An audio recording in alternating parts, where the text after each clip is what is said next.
Just don't know how to work Instagram. Such a weird fucking app.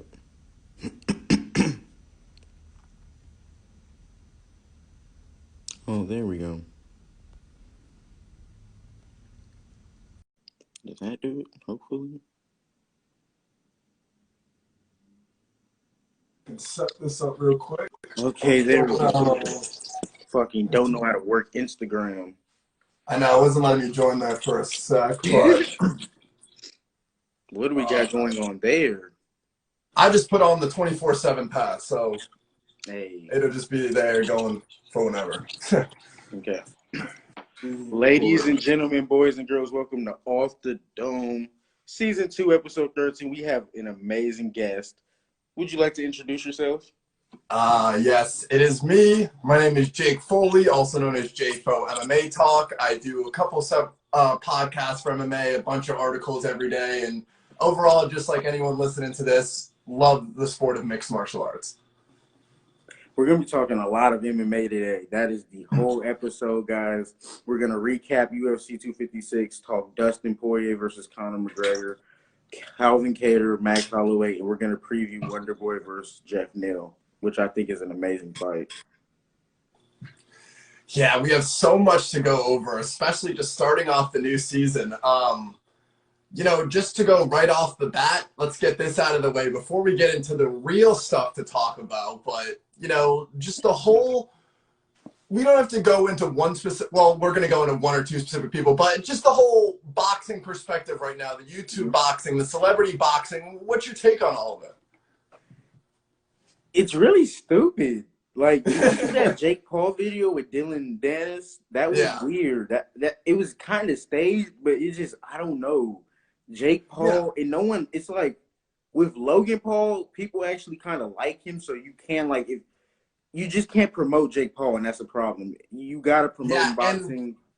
The difference there, we can already see what you just said, because Logan Paul has only fought, what, 2 fights or whatever against the other YouTuber, and like won one, tied one, or lost one, tied one, and now he already gets the Mayweather fight. This is what we thought Jake Paul was building into. Yeah. We thought he was going to go on this long road, you know, long road. I mean, you know, 10 or 11 fights between celebrities and ex-athletes. And then after that, then you can maybe sell us the Mayweather. We know obviously Mayweather would win. That's not what I'm saying. I'm just saying in general, we would know that, okay, well, at least Jake Paul has somewhat of experience under his belt. But and that's my whole problem with the Logan Paul fight. Jake Paul is better than Logan Paul. I see it. Yeah. Jake Paul's left hook is amazing. He put Nate Robinson to sleep. That other guy was fucking seeing the stars before the fight started. I mean, Jake Paul is actually pretty legit, if we're going to be honest. Has an amateur boxer. I wouldn't say a professional one, but if he keeps training at Big Bear, I mean, those training camps that time, it's going to really kick in. And, I mean, just look at what happened to him and Nate Robinson. He was faking. He was doing what he's supposed to. Nate Robinson just was rushing in and every time, clipped. He's got knockout power, too. And I hate the way this has already gone because, yeah, we could sit here and we could be like, oh, he doesn't deserve to fight. He's a YouTuber, blah, blah, blah. I look beyond that. I like to enjoy life. I don't nitpick stuff. So I'm just here for entertainment. And if it's going to make me buy a pay-per-view and watch it, I'm going to support it. I don't care if it's a grizzly bear and a bird fighting against each other. But the problem is now, as, you know, just a person who enjoys combat sports and, like I said, enjoys entertainment, what exactly do we it's hard for me to take in the Logan Paul versus Mayweather because there's nothing there for me. If you guys start arguing, I don't care because now I know it's fake. There's no actual chance of Logan Paul winning. And with the whole McGregor thing, even though McGregor obviously is a different story, just the fact that Mayweather didn't train for 2 weeks and still toyed with him, it gives me absolutely no reason to watch Logan Paul versus Mayweather unless they're going to build up this whole card of like fun celebrities. But I didn't get that at all. Like I said, I was interested in Jake Paul just, you know, beating up on more ex-athletes, YouTubers, all that stuff. Suddenly he has a 15-0 record, you know? And then you start putting him against a boxer or two, and then you work your way up. And then maybe he beats a couple boxers, you could sell us the Mayweather fight. But if you just do Mayweather versus Logan Paul, if all that money for the pay-per-views isn't going to charity, they just told us to go fuck ourselves. We'll see. What I think happened was the Paul brothers set themselves up for destruction. They had so much clout. They have so much eyes on themselves. Jake won his fights. Logan did his thing. I mean, it was a controversial loss. I think he won that fight against KSI. And so now, people want to see them fight because it's either, you're going to win or you're going to get your ass whooped. And Logan is eating it because he's got to fight, Floyd Mayweather. Jake Paul is calling all these people out. Yoel Romero came out and, threw a contract at him. These guys aren't playing. And if Logan Paul got Floyd Mayweather, I just can expect Jake Paul's going to get, if he really wants McGregor, he's going to get his nightmare. I just don't see why, they're really setting themselves up for this. It's really 2021 is not going to be a great year for them at all. Yeah, and my guess too, or just like a thought I had is, as crazy as it sounds, maybe they're just done with the boxing. As much as they sell it and make they believe they want to do this, that, maybe they did a couple now and they're like, hold up. Jake Paul was sitting in the locker room before the Nate Robinson fight. Maybe he was just so nervous. He was like, wait a minute, this isn't a YouTube video. This is like, I know I should beat Nate Robinson, but this is like real life. Like, this is real fighting. So maybe that's where they were just like, all right, let's see if we can get our fight now. He gets the Mayweather. If he can, Jake Paul can get the Conor McGregor. They both get $100 million fight or whatever, and they can be done with this. Because, like I said, right after the interview, it seemed like he was ready to just, keep beating YouTubers and stuff and build up a record, keep getting better to where some people could start making an argument that he was a decent boxer. But instead, now they're just jumping the gun. And where do you go from here if they get the fight? If you fight Mayweather, you fight McGregor, where else can you go with this? Nowhere, really, because who else? And the funny thing about this is we all are laughing at the Paul brothers, but they're set for life now. Oh, no. I'm not one of those people, by the way, who laughs at them or hates. I respect it. Let's be honest. The idea of Floyd versus Logan Paul is just really funny. It doesn't make sense at all. But you know what's even more funny to me? Surprisingly, I think Logan Paul's going to get a bigger payday than McGregor did. Somehow, Floyd coming back. It's 2020. Like, everybody doesn't like this guy. Why not just get that? And he's gonna make fucking money too. Yeah, I'm wondering to what extent, though, of money they're going to make, because I'm sure it'll be huge. But at the same time, this is not for me, even, the Tyson, Roy Jones Jr., the Jake Paul fights, those ones got me all right, I know I'm going to want to watch this. Right now, I have no interest in watching this at all. So I wonder if it really is going to make that $200 million paycheck they think it is, because there's no way this could sell more than Conor McGregor versus Mayweather. It could either be a big win or a big bust. What is it? It's February 6th. That's the date or whatever. Isn't that Super Bowl weekend? It might be. So that's a big push too. McGregor. Yeah. How much did McGregor and Floyd bring in? Honestly, I don't know off the top of my head. I just know that McGregor made $100 million. Yeah, around there, roughly. He can try. It'd be a damn good day if he could beat McGregor's paycheck. But that's all just speculation. Had to get off the chest with the boxing, but let's just get back into martial arts, where we can really just be able to express ourselves better with more of just speculation. But UFC 256, it's not Tony time. Yeah. It's Oliveira's time. He just absolutely dominated Tony. Yeah, and this is kind of one of those things, though, where it's I don't want to jump the gun here, because I'm seeing a lot of people say a lot of things about Tony Ferguson. And then on top of that, you have some people just saying oh, he should retire. But if you look past these last two fights that he lost, he was still on a 12-win streak. So in these fights, he did not look the best. We can all admit that. He looked as if, maybe he's declined a lot. But in reality, I think if we just take a step back, Tony Ferguson, yes, he did lose, but we're talking about to Justin Gaethje and Charles Oliveira. There's not many guys that are going to do well in the ring against these guys. That's just the problem in MMA. Once you hit the age of like 33, 34, you lose a fight or two fight, you're washed up. You're not this anymore. It's like, it's ridiculous. I think Tony's got a good 4 or 5 years left. Oh, of course. Like, he's been, like, everyone's like, oh, Justin Gaethje gave him all this damage. He's been getting dropped before that every fight. Yeah. He's been, like, Tony, that's just Tony's style. And I think he's, like, really out of the hunt. Like, that lightweight division, we don't know what's going to happen, but I know he's on the outside. Like, RDA's ahead of him right now, no matter the rankings, just because he won. So, it's going to be wild. A bunch of other crazy fights in there. We saw a lot of guys really step up. You know, Kevin Holland, of course, Cyril Gane. These guys really put on a performance and made this a pay-per-view that was 100% worth buying. Kevin Holland, now number 10 middleweight. It's time. He needs that big push. Your pushes. That Chimaev fight, ridiculous fight. I know they're going to do the Edwards fight, but, man, I wouldn't mind seeing that next. Yeah, and, you know, no disrespect to Shima because we don't know what goes on behind the scenes when it comes to making fights and stuff, but this is kind of what I was saying when all this was going on is, okay, well, yes, maybe, you know, his background and his results and what he's saying is, like, all coming together, but at the same time, you cannot, you know, 100% trust someone, everything they're saying. So when he was sitting there, you know, nonstop saying for weeks, nobody, I'll take anyone right now in the UFC, I don't care, this isn't one of those talk things, I'm down, but then, like, never truly took anyone on short notice like Kevin Holland did all year. And people hated on him for, you know, maybe not beating the best opponents in his 5-0 run in 2020, but one, those weren't his fault because of, you know, late cancellations and willing to take late notice fights for people coming in. But also in general, just even when it is somebody that's not as good as an opponent, the way that he would handle them, Kevin Holland has proved everything to me that I need going into 2021. He's either my fighter of the year or comeback fighter of the year. It just doesn't matter. He was spectacular in all his fights, and he looked good. The only other guy you could say would be fighter of the year was Deiveson Figueiredo, but, I mean, Kevin Holland, more fights, more finishes. It just... Yeah.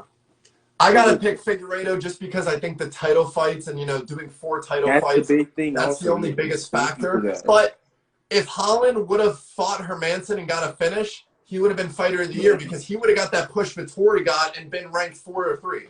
And it's crazy because I think he would have beat it. Marvin Vettori did exactly what I thought Kevin Holland would do. Yeah. So that's crazy. I agree. Yeah. Vettori looked great on the feet, of course, but didn't, you know, he uses wrestling, but he didn't dominate it the way that, like, we thought he would, which makes me think that Kevin Holland would have had a really good chance in this fight. You know, given the fact that who would have known with Hermansson being able to sub Holland, but that's a different story. I want to go back to Chimaev. I want to give you a hot take. I think Leon Edwards gives him the business whenever they fight. Yeah, I think Leon Edwards is going to put him to sleep. Oh yeah, when you really it hurts my head. I understand Leon Edwards should be ranked like 6 or 7, sure, because like he's only beat his last 2 fights RDA Gunnar Nelson. He's legit. He's so technical. There's different his levels. Wrestling's underrated. Don't get me wrong. Chimaev is fucking ridiculous. But now that the hype is slowed down and we can just take a deep breath and you look at it, you're like, okay, well, wait a minute. Chimaev was 3-0. That was great. You know, that was such a great, you know, breakout fighter of the year if you want to go into more specific awards, stuff like that. But take a step back and look at Chaos Williams, who fights this weekend. He has 2 knockouts in 2020, on both under 20 seconds. One against Alex Morano, the other one against Abdul Azak Hassan. If he gets one this weekend against Michel Pereira, why does he not have a better resume than Shimov?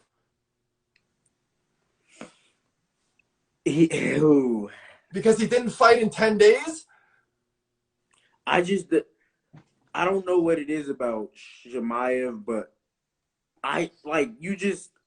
you give him the push, and you also, like, with the Leon Edwards fight, I don't think he's gonna win, but you also just have it like he really could.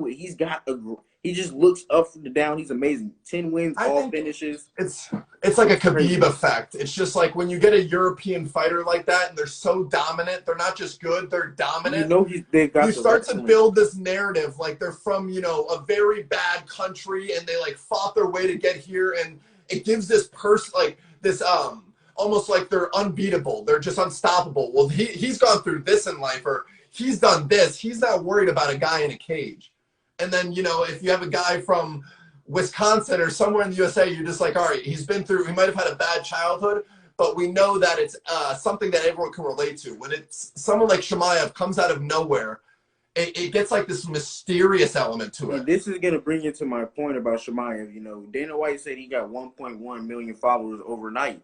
That's way more than probably most of the world's weights right now. I think only Kobe, Masvidal, definitely not Usman, Snoozman, if that's what you want to call him. Chimaev, we know he's got that wrestling background, but it's not only that, he's got that knockout power. He's got actually legit good striking, and he could be the real deal. And he's got to get – if he gets past Edwards, I'm going to fucking lose my shit. Yeah, I mean, and he could, and if he did, then I will never say a word again, because once again, I don't hate on any fighters at all. I just take it like how I see it, and – I just think right now, I don't know if it's his inner circle, if it's just the MMA world in general, but I feel like Shimov has too many yes men around him. And when you do that, you start to feel unbeatable. And then you go into a fight, you take this Leon Edwards fight, suddenly you go in there, you get a loss, now nobody cares about you. And the mental effects that can have from you trying to bounce back, from everybody loving you to suddenly nobody cares about you, that's what I worry about with Shimov. Keep your eyes on Dominic Reyes. I don't think he's going to bounce back. I think he's struggling right now. I think he struggled against Jan, and I don't like his next matchup against Jerry. No, I didn't like that at all. And just hopping right in, not that I'm saying he should take a year off or anything like that, but I thought it was too early, too. Everyone was like, no. I was like, dude, he just got slept bad. His whole body's messed up, and he's like, yeah, no. Yeah, and like I said, if you're a middle tier fighter or you're like the lower ranks, you know, 15 to 10, and you know you get 2 tough losses, okay, get right back in there. Get a win on the scoreboard on your resume, turn it around, get the momentum shift. But when you're a guy like Dominic Reyes, you've already took 2 tough losses. So if you jump into this Rakic fight and he beats you, suddenly you've taken 3 losses in a row. Now you're suddenly ranked 10 to 15. I don't think he's thought about that at all. One win was right back in the mix. I know he's the best. I think he still is the best. I don't know. Like, when I saw the article saying he wished he had more time for a training camp, I was just like, that's not a good sign. He said he wished he only had 5 to 6 weeks. He said he wished he had more time. It sounded like he needed more. I mean, he didn't look – Reyes, when he moves back, he hits you. He knocks you. He didn't throw anything moving back. He didn't really know how to move forward. I don't think he was ready, to be honest. Yeah, I think it was definitely to a big stylistic disadvantage too, because when you like to exchange like that, the last guy you want to do that against is the man with possibly the most power in the whole division. Like, Jan is rushing him. I'm like, oh crap, like Reyes usually just boom. That's more of like an Izzy, like how Izzy escapes out and just pops right in. Yeah. But overall, Jan Blachowicz is a bad man. What would Stephen A. say? That guy. Izzy's got his hands full. I mean, we can always say that about the next opponent, but he's got the highest takedown accuracy in the light heavyweight division. He's got the second highest takedown defense, and the guy's got knockout power. He does have more submissions and knockouts, but he's a finisher, and Izzy's going to have his hands full for real, 205. Yeah.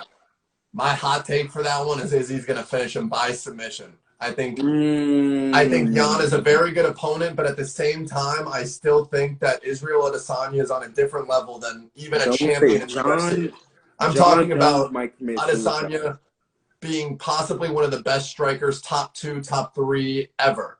So when it comes to that, I think, you know, he's been saying how good his jiu-jitsu is, and he's just never used it. For a guy like Yan, you know, maybe he gets popped by Yan once. He doesn't want to deal with that power, risk it. Takes it to the ground. Jan feels a little bit comfortable because he has more wins there. Suddenly Izzy hasn't choked out. This is John Jones putting a gun to his head and just stop. Don't say that. Is he showing his head? I just love to see it. No, yeah, John Jones will lose this shit. Blachowicz finished Reyes. He goes out there, submits Blachowicz. That's amazing. It's a beautiful story. I think he is still going to hunt down John Jones. I don't know. I see him really knocking out Blachowicz, but he just Blachowicz got that knockout power. He just don't get hit and don't sleep. Yeah, so unpredictable. But the only other fight we haven't talked about that we needed to on 256 was the main event. Brandon Moreno versus Figgy. Ended in a draw. What were your thoughts when you were watching that fight? The only reason it was a draw was because of the point deduction. I think Figueiredo won. He let it be too close. I don't think he was even really tired. I just really think his striking's not one dimensional, but he goes for big shots, and you just see right through that, especially when he's not shooting for takedowns or anything, and he just stands in that same place. He leaves his head open. He was getting clipped a lot, not a lot of head movement, and Alex Perez was having a really good day until, I think he got kicked in his arm or something, and he just couldn't move his right arm, and every time he threw it, his right hand, it just was off, and he just couldn't do anything for the last couple of rounds. Yeah, a lot of people were surprised by that point taken off, but I wasn't really too shocked, to be honest. That was a hard shot. That was one of the worst. It was the first one for that, but it wasn't the first warning of the fight. It was for the specific cause, but there was an eye poke before it, and just there was a couple warnings that he got. So I wasn't really so surprised when he got the point right away, but obviously, in retrospect, if you look at it and you said, oh, that was the first one, you got to give him a warning. I don't know. I feel like he had a couple warnings already in the fight. If you're watching the Figueiredo fight, that's one thing that is probably going to happen, something with the ref. I noticed with Piotr Jan, too. How you keep the hands up, but you can't, he has a problem with keeping his hands up. He has a bad one. He almost had a point taken against Aldo just for that. So I think fighters need to just calm down a little bit. Yeah. Stay with the rules. But no, that fight, Dana White says it's going to be a rematch 2021. I think it's going to be even closer. I mean, if Figueiredo if he doesn't move his head and he just stays the same, he's going to do the exact same thing. That's his problem. He does the exact same thing, and I think it really isn't going to. I think it's going to pay the dividends for Brandon Moreno. Yeah, and it's going to be another big step in the right direction for the UFC flyweight division, because if, let's say, he would have dominated Moreno, suddenly we're looking at Figgy, who wants to stay active, but nobody really challenging him right now. So if this can get pushed, February, March, couple more months, a couple more flyweight contenders can get a win, maybe suddenly this division heats up even a little bit more, because the division's getting a lot better and there's a lot of good talent, but nobody right now deserves a title shot, in my opinion, other than Moreno's rematch. So, like I said, if he would have got a dominating win, there would have been no real title challenger for a couple months, which would. I didn't get to read the full article, but I think it said they might be suspended for 6 months after 3 or 6 months at least. Okay, well, that'd be a huge factor too. But at least if that was the case, we would know. We would know a date and when it would be happening. But just in general, the last thing you want is nothing going on, and then a couple months go by and everyone forgets about the flyweight division again. Okay, before we talk Wonderboy versus Jeff Neal, I have some things I want to talk to you about. Okay, so Bellator light heavyweight division. I think everyone thinks the UFC's light heavyweight division's that much better. I think it's only a rank above just because they have more guys. I don't think it's too much better, honestly. I think Bellator, if they do a Grand Prix of that light heavyweight division, everybody's watching that. It's fucking ridiculous right now. Yeah, that's definitely what they have to do, because it's already match made in heaven. You're talking about 4 fighters. You have Romero versus Johnson, and then on the other side you have Nemkov versus Corey Anderson. And then if you want to go up to 6 or 8, you could throw in guys like Phil Davis and maybe Lyoto Machida, just get it a little bit more. Just throw in more names, even though they're not on the same level. Man. And I'm really unimpressed with the light heavyweight. Sorry for interrupting. I'm really unimpressed with the UFC light heavyweight division. Honestly, besides Yuri, Rakic, and of course the champ, I don't think there's really too much there. Oh, Jimmy Crute. I mean, Jimmy Crute. I mean, that guy is honestly going to be up there too. Yeah, they really only have a couple guys at the top, and then Bellator now, in retrospect, if you just look at the names, it's pretty much the same. If you get into more specific, you'd realize, you know, Machida and Phil Davis are obviously not on the same level athletically anymore. But just in general, with that top four, Corey Anderson is still, you know, world-class talent when it comes to light heavyweight. He could still be competing in the UFC with the best of the best. Their champion, Vadim Nemkov, is very underrated. He's just not a big enough name right now because Bellator, I feel like they just didn't market him well, and maybe even thought Bader was going to beat him. He finished Bader. You think that would give him enough credit. And Dana White, he keeps making mistake after mistake. It's not about, like, necessarily letting people go to Bellator. You let Corey Anderson, who was a top 5, he was top 5. You let him go. Johnson go. Romero.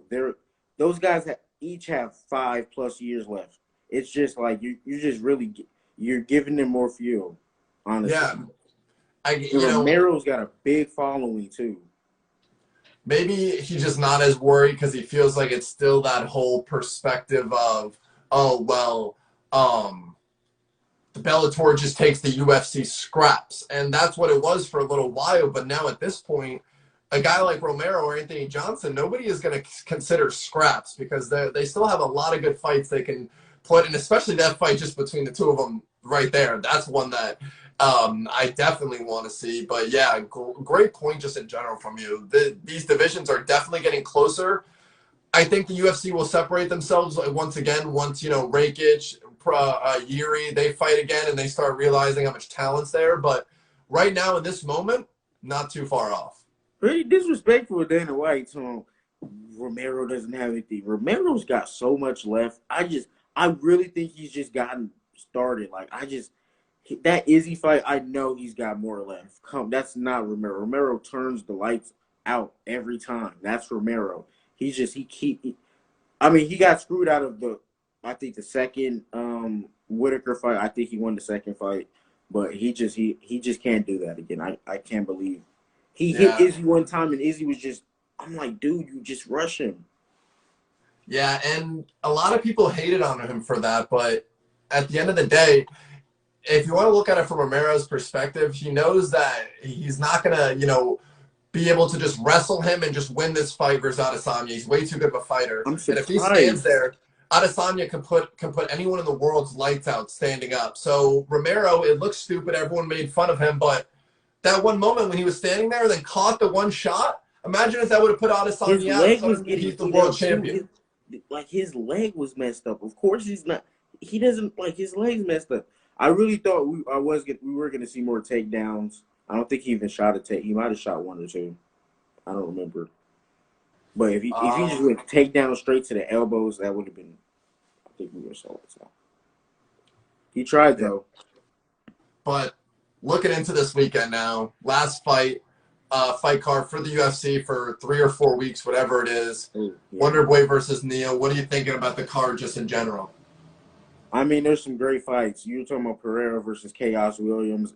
I think whoever wins that top 15 welterweight, you got Marlon, Vera, Jose Aldo. He just fought for the title. Marlon Vera just beat Sean O'Malley. The hype train's over. Rob Font's on the card against Marlon Moraes. That's a top 10 matchup. Gillian Robertson, she's ranked 13th. She's coming up most submissions, most wins in her division. Greg Hardy, Anthony Pettis, Eubanks, Darren Wynn. You got all kinds of great talent coming off the card. And we now have 3 canceled fights officially. It is, where do we have it here? Okay, so Draco Rodriguez versus Sahabi, that's over. That's cut, scratched. Carl Robertson versus Dalsha, that's cut off. Both to COVID. And then Carlton Minus versus Rick Glenn was canceled, but then they found Carlton Minus an opponent in 2-day notice, and Christos Giagos.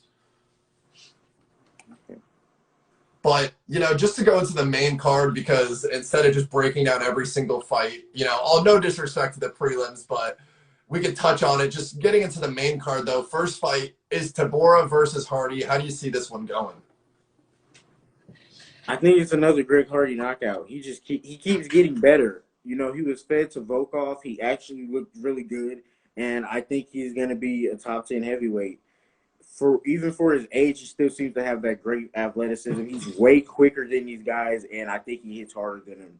And he's got that killer instinct, man. When Greg Hardy gets in that octagon, he's looking for nothing more than a knockout. He's not leaving without causing damage. Yeah, and sometimes after his fights, I feel like I watch the wrong fight or something, because I'll watch it and see this guy who started mixed martial arts 3 years ago beating UFC heavyweights who have trained all their life dominating them. And then you go on social media, and because of his past, all you see is, fuck that guy, he sucks, his conditioning sucks, he'll never be good, he can't beat anyone legit. And that's how people can think. I get it. But from just an MMA perspective, I think he's going to be competing for a title one day. The way that he could have a draw if he can get to a championship fight makes me feel like Dana White is going to have a plan to get him to a championship title shot the easiest way. He's just one of those guys where it's like Brock Lesnar. You know that he's such a villain and such a celebrity that if you can get him to a title shot, it's going to sell more than anyone else. I mean, he's getting paid right now more than Curtis Blades. I mean, I thought that was very interesting. He brings in the eyes, and just for, like you said, 3 years, he's excelling. He's catching up to these guys at a ridiculous rate. Right? I mean, he got the Volkov fight. He damn near could have got the win. I mean, it's just ridiculous. I think these guys, you know, Derek Lewis and all these guys, they got their opinions, but I think they're really going to have something to worry about if he keeps excelling like this. He's at American Top Team. He's only with the best guys. They've got Junior Dos Santos, Jair Rosenstrike. I mean, hey, he's out there. Yeah, and I follow him on Instagram. The main person he works with is Rashad Evans. That's like his main coach. I heard that too. And, I mean, hey, what's better than Sugar Rashad Evans? And just in general, you know, only 2 losses. One of them was to an illegal knee that, okay, it is what it is.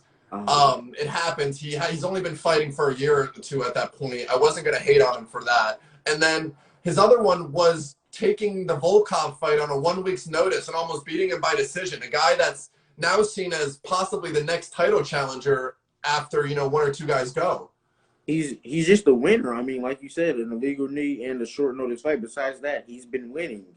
That's why there's just so much brightness. You can just see it. He just always is winning, and if he wins this is just another thing. He hasn't really lost. Yeah, and the craziest part too is that he doesn't even do this full time. Like I said, I follow him on Instagram and stuff, and he plays for like professional basketball teams and stuff like that, like street ball teams. Like he does all this other stuff. So it's like, to do that and still be having such an excelling UFC career, you would think that for the last 5 years, after his NFL career was cut short, he would have just been locked in a gym for the last 5 years and only come out to fight. No, this guy's doing other stuff and still progressing like this. I think Greg Hardy's going to get this win. Tabora is going to need to use the wrestling. We've seen Hardy's conditioning struggle at times. It's still, even if he may be powerful and dominant, when you get on the ground, there's a certain level gap that you're going to have for not doing this for 10 years. Tabora needs to get it to the ground, keep it down there, try to work his submissions. But at the same time, do not let Greg Hardy spin over and get on top of you, because if he does, I don't know. There's certain things in fights that I've seen so far from Greg Hardy, and before every single fight, it looks like his soul leaves his body and the devil takes over. And it's a very scary sight. I'm taking Greg Hardy here. Tabora, great record, great fighter. I just don't think that Tabora has what it takes to go to that next level, and I think he's going to be the reason that we're going to find Greg Hardy ranked come Monday. And plus that, we've never really seen Greg Hardy like get beat up. I think he's very durable. I think he's tough. I think he's got that football mentality also. So I think he's going to just, even if he didn't have the skill set, which he has the skill set, he's going to be a tough fucking person to put out. Yeah, and then going into the next one, it's Moraes versus Font. What do you think about that one? I mean, everything I've seen from Moraes since his Henry Cejudo fight is he does the same thing. He's a bat out of hell in the first 2 rounds. You know, he really goes at it with his leg kicks. He really looks good, but then he really seems to gas and slow down. And that Sanhagen loss, I thought he looked decent, but he didn't. Then he got finished. it seems to be the same story. He just goes straight. He looks so good. He's flashy. He's quick, and then he's not, and then he's getting beat up and he's getting finished. And he cannot afford to gas against Rob Font. Rob Font's going to bring the boxing. He's going to look to finish him, and he just can't make any mistakes. I think he needs to take his time, and I don't know what it is, but he goes quick and he can't keep his own pace. So. Yeah, and before I make my pick for this one, I just want to say I pulled up the weigh-ins that I had laid out, and Greg Hardy came in at 266 again. So made the weight, but it's just so crazy to see a guy that athletic come in at heavyweight and be heavier than, you know, pretty much anyone else, almost the first heavyweight to miss weight. But besides that, Moraes versus Font, I've been going back and forth all week just because, you know, Moraes, that power is undeniable, wanted to turn it around from his Sandhagen loss, felt like, you know, took the loss, but didn't get to set up what he wanted to, still thought he could have won that fight if he didn't get caught by the kick. And Rob Font being out for about a year now, but as we've just seen, that new gym that they got going on with him and Calvin Kattar, and they're doing I think it's the New England Cartel gym. I'm kind of scary to see him come out working with Calvin Kattar so closely and having that year off. Rob Font has already showed us in the past that he can be a title contender, just doesn't stay active enough. And yeah, I think Moraes is going to come out wanting to get a quick finish. But like you said, if Font lasts that and he brings on the cardio to Moraes, he could suddenly find himself in a problem out of energy in the third round. Yeah, I'm going Rob Font decision. Yeah. And I'm going to go Greg Hardy TKO. I think he gets a finish. He always gets the finish. And I do have a hot take later on Calvin Kattar for that Max Holloway preview. I'm taking both those picks as well. And then, so 3 fights left on the card. We have Michel Pereira versus Chaos Williams. Chaos Williams is a guy that I truly think could find himself in the UFC Fighter of the Year. And on the other side, Michel Pereira is a guy that might end up being one of the best in the history of the UFC when it's all said and done, with the potential we've seen from him. It's wild meets wild, but wild's gonna win. Michel Pereira, no one's figured him out. No one's been close.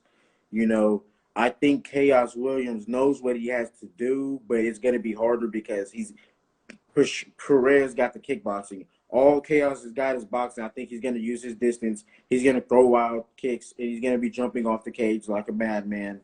And I think Chaos he's going to look good for the first round, but I think the longer he's in there, the worse it gets. I just think that all that craziness is going to end up to something bad. He's got to finish him, or he's got to get the hell up out of there. I don't know.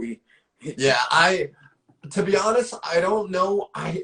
He most likely, we do know, will end up doing crazy stuff as always, but I don't think he can do it in this one. If he starts doing kicks off the side of the cage and stuff, if Chaos Williams catches him one time, Pereira's going to go to sleep. It's one of those things that I understand he has a great chin, very durable, but Chaos Williams has a different type of power.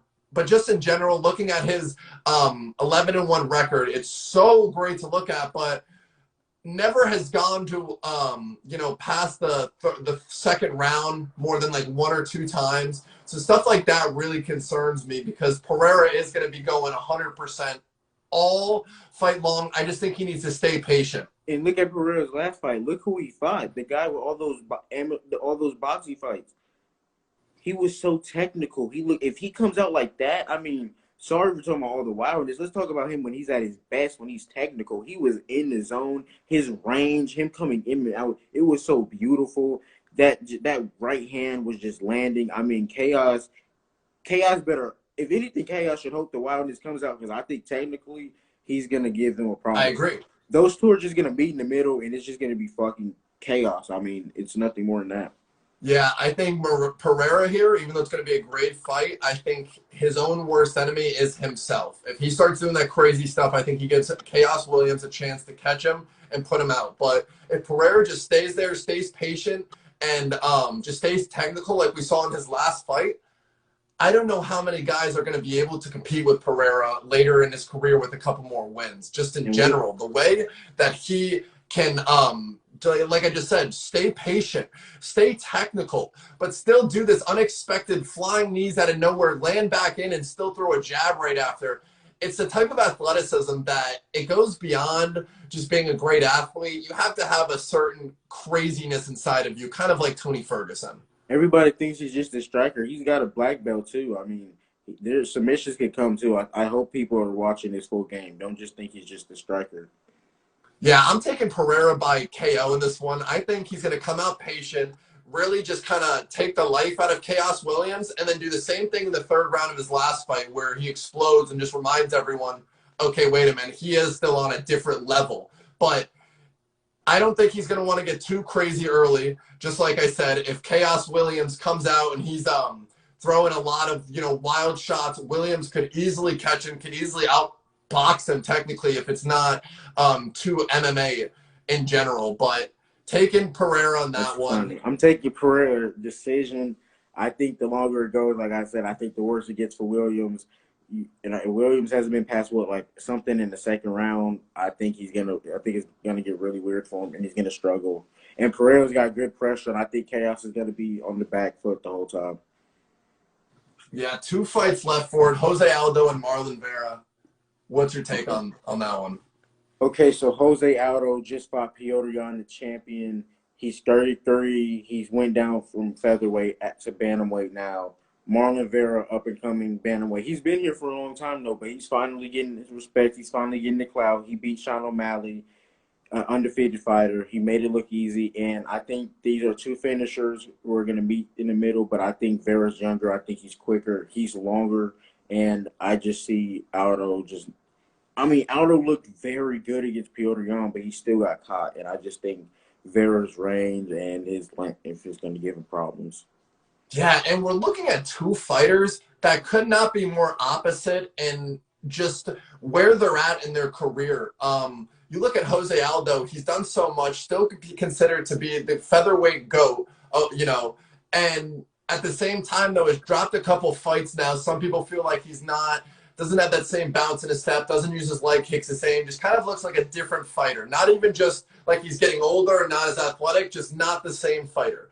And on the other side, you have Marlon Vera, who is a very good fighter and was kind of just being used, or just in general seemed like he was going to be used as a Sean O'Malley highlight tape, because it would have been the first actual name that O'Malley would have had on his resume, because Vera's a very good fighter. And it ended up being Marlon Vera's coming out party. Now we have a young, exciting fighter who is very aggressive, and I'm just one of those guys, you're truly either going to have to snap his arm or put him to sleep, because he's not going to go away and he's not going to give up. So when you have someone like that, it's interesting to see how that's going to interact with Jose Aldo, who still looks like he has fight left in him, but has been going more downward. Do you think we're going to see another slide down in the hill for Jose Aldo, or a turn back and him remind us why he's so great? It doesn't have to necessarily be for fight result, because I know you said you're going to pick Vera, but I just mean in general for how Jose Aldo looks. I do think it's going to be a slide down. I think Vera is really just going to show us once again, we know how Jose Aldo comes out. He's going to come out to scrapping, but that's the problem. Vera likes to scrap.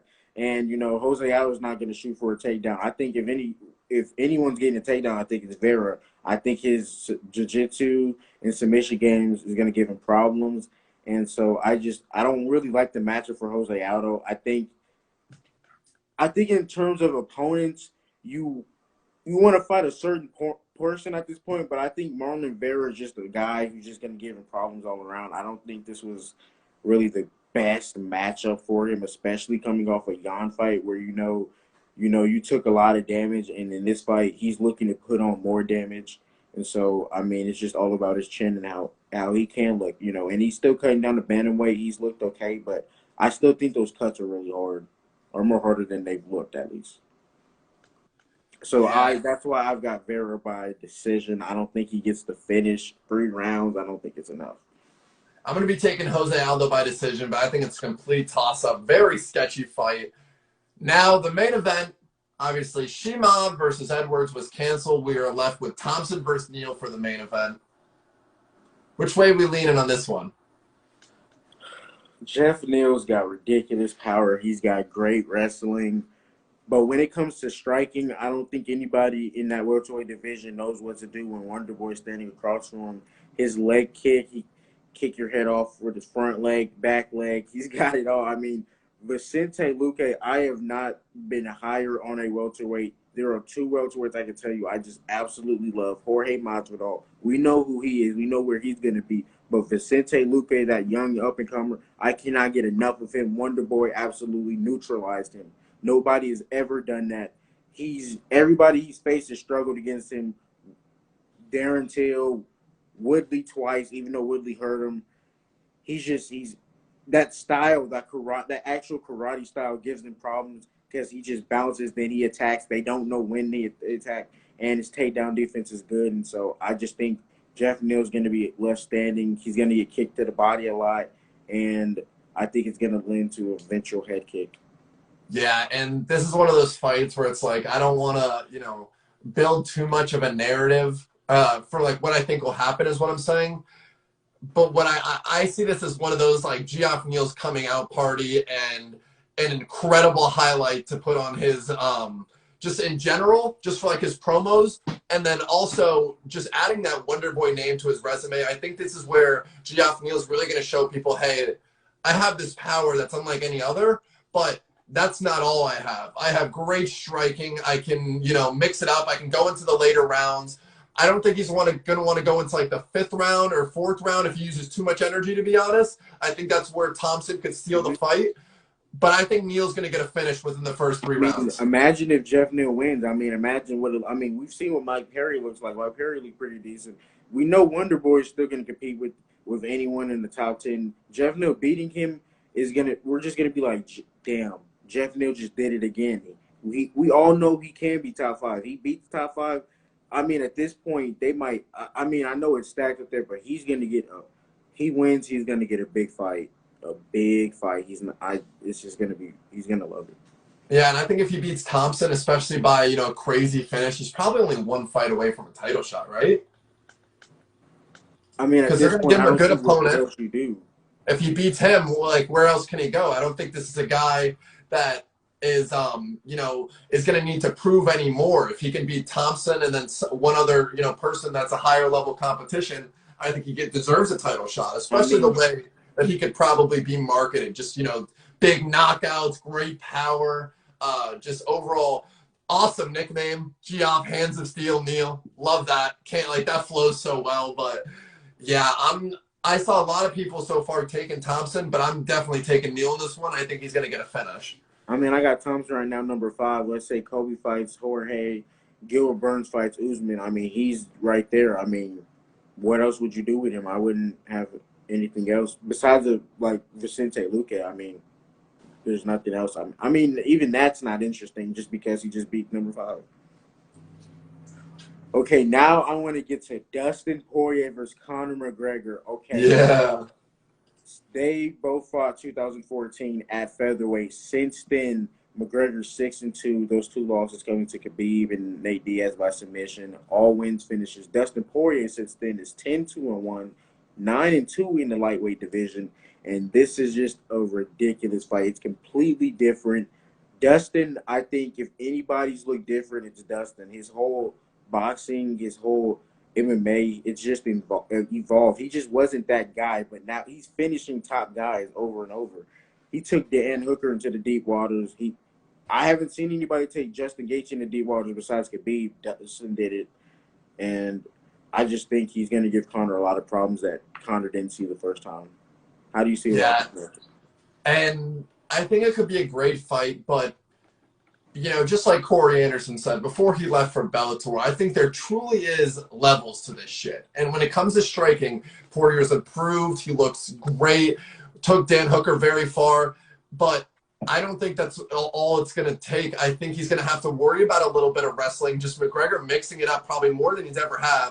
And if you think you're just going to stand there and, throw shots like you were with Hooker, we cannot remember, even though he took Hooker to the 5th round and won, that 2nd, 3rd round, there were some times where Poirier showed his chin, but if he take those same shots from, 2 or 3 good shots to the chin from McGregor, I think he could go out. I That's what don't I'm think saying. this.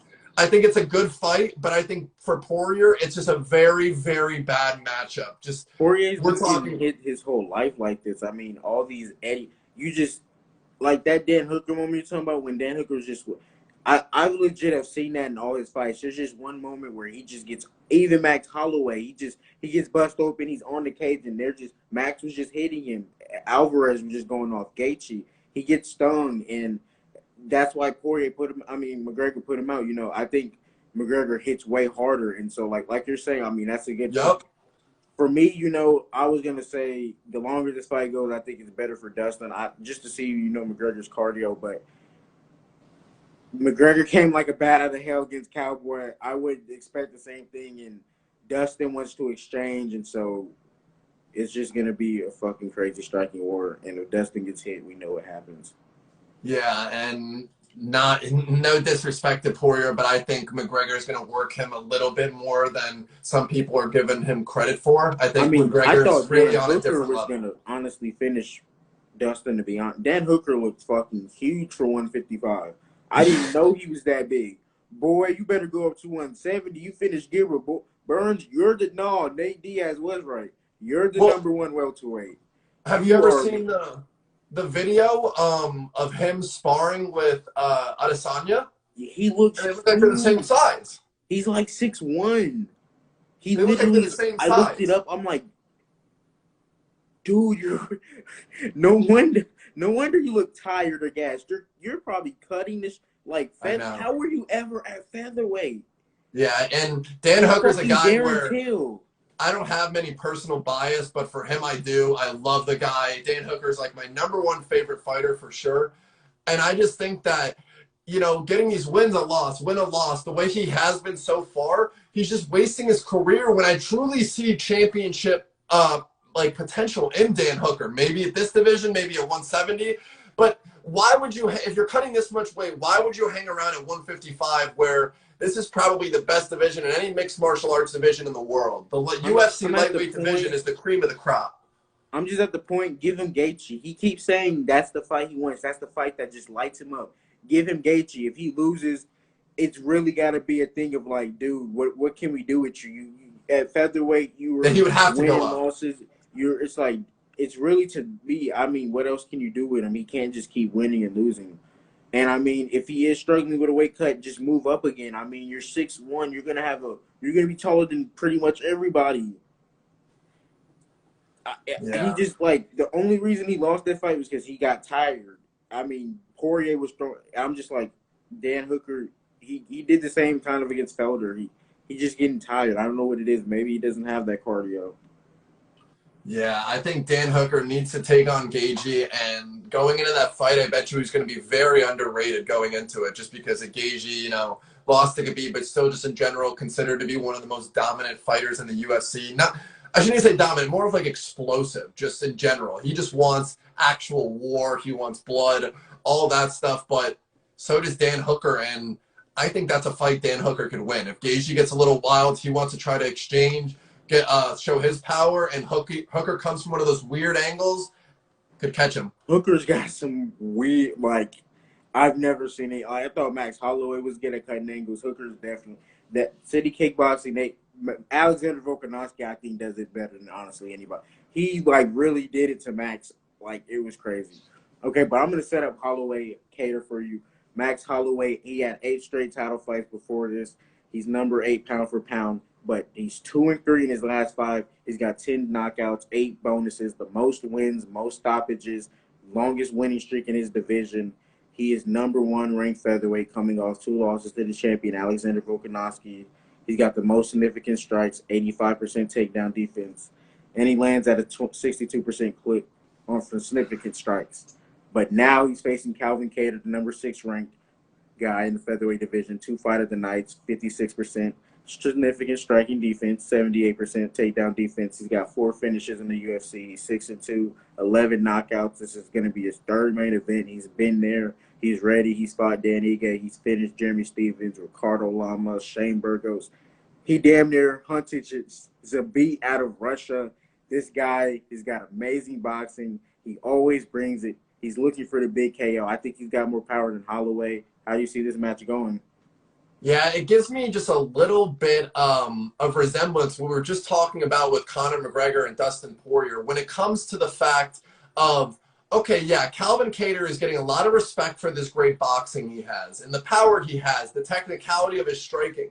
But if you think you're going to go in there as Calvin Kattar and you're going to get into a stand-up war against Max Holloway, I think Max Holloway is still on a way different level. I think Max Holloway is going to pick him apart, not necessarily pick him apart because Calvin Kattar is going to throw with a lot more power and maybe could catch Holloway, but I think Holloway is going to throw a lot more volume, land cleaner shots, and overall just kind of give Calvin Kattar a wake-up call. I'm a big fan of Calvin Kattar and his boxing, his power, but I don't know if I see him as a champion yet. I need to see him evolve into a little bit. I'm not seeing that potential right now. I disagree. I think Calvin Kattar can be our next champion, but it depends on which Max Holloway comes out. If the Max Holloway that came out with that crazy kickboxing last time, I think he gives Calvin Kattar problems he's never seen. I mean, Calvin Kattar still looked good with the beat, but it took him two rounds to really figure out what happened. And so, you know, Max is going to have more pace. He's going to have more pressure. And so he's really going to ask what happened, you know. I mean, we saw him struggle with that. So if Max, that should be the first thing Max is thinking about is coming out like that. He looked amazing. I mean, he dropped Volkanovski twice with head kicks. He obviously does it very good. I think he likes it, so why not? Calvin Kattar struggles with leg kicks. It would keep him off him or keep him in Max Holloway's range where he likes to pull back and throw that 1-2. And so I think it'd be good for him. But he just would have to go to the body more, I think, for Kattar, so Kattar just doesn't get to load up as much. Kattar loves to load up.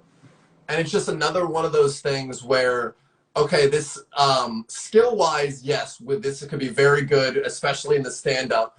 But Max Holloway, I still just think is on a whole nother level. He's been a multi-time UFC champion. And yeah, maybe if you don't watch UFC and you look and he's lost his last 2 fights, it's like, oh, you know, maybe he's not the same fighter. But it's against Volkanovski, who's slowly evolving into a superstar in himself.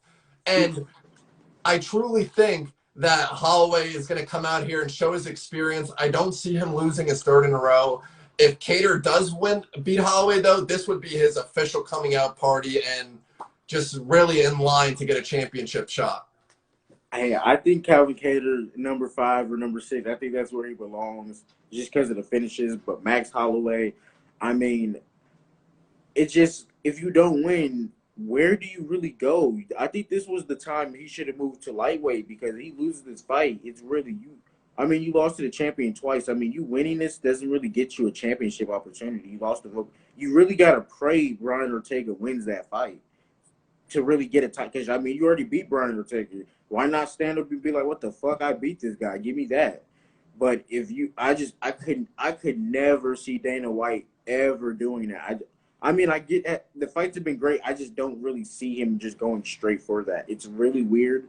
I just don't see him just being like, yeah, Holloway, Volkanovski, 3, why not? Yeah. I don't know. I'm taking Holloway on it. We still got a little bit more time to look deeper into it just in general. Oh, yeah, I'm picking Holloway. I'll go decision.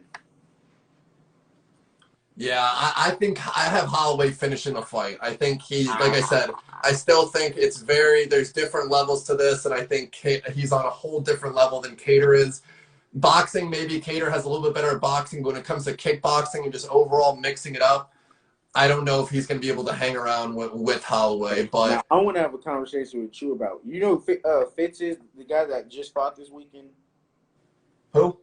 Fitz. He fought Jakaiece. I don't even know his name.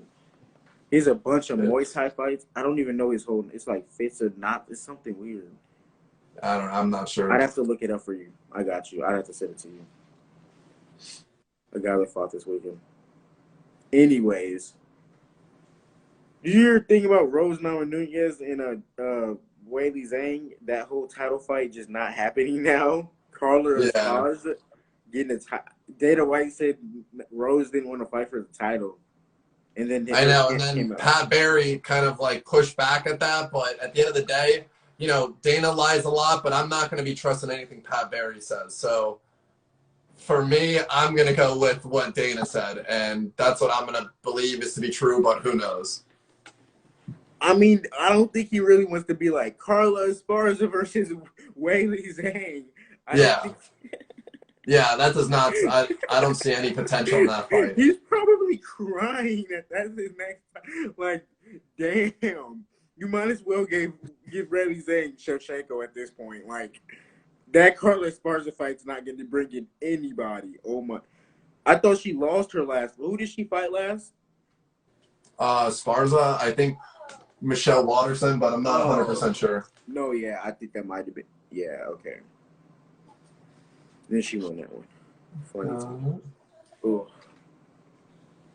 Anthony Pettis fighting this weekend. He thinks he's going to get cut if he loses.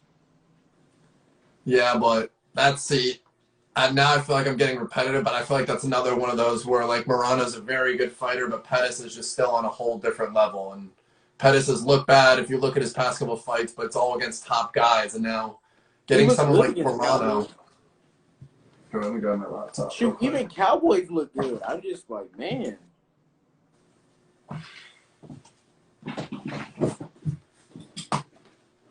You think Darren Till's actually going to move up to light heavyweight? I don't know what to do for Darren Till because I don't think he looks good at middleweight. You know, fight result wise, it may not look as bad, but just like seeing it, I don't see him ever. You know, if he steps in a cage with Izzy, I think he gets knocked out in the first second. Why is he so big? I don't understand. Why does he keep weighing like 230? I'm not like, I keep hearing this. I'm like, dude, you have to move up another weight class now? What the fuck? Yeah, and the power, I just don't know if that'll translate to light heavyweight. He'll still have that technicality advantage, or the technical advantage. But he's still going to get a push. He's number 5. They're probably going to push him with some big fight. I know, but I feel like they're really hanging around, like hanging him up there. Because like I said, if you look at his last couple fights, it doesn't really say like top 3, top 4 ranked fighter. He's been the biggest disappointment, honestly. He's looked the same every fight. It's just been, for me, nothing really. Nothing more disappointing than when he came out to Sweet Caroline and then lost. Nothing is worse than that. Oh, jeez. Is there any other upcoming fights or anything that... You said what? Is there any other upcoming fights or anything we need to go through? No, I don't. Because what? Yeah, we did talk Calvin Kattar, the first 2 events coming back. I guess that's all. Thank you, Jake, for the amazing interview once again. Oh, yeah. Yeah, and of course. He's joining me on UFC Talk every week. Oh, yeah, we're going to talk some crazy shit next week. We got some. Yeah, just let me know whenever for that stuff. Just let me know, like, what day or time, and we'll figure it out. Be good to go. I got you. Off the Dome. I'm your host, Jakaiece Nickerson. Jake Foley right there. We're out. Peace out. Thank you, man. Yep, thank you.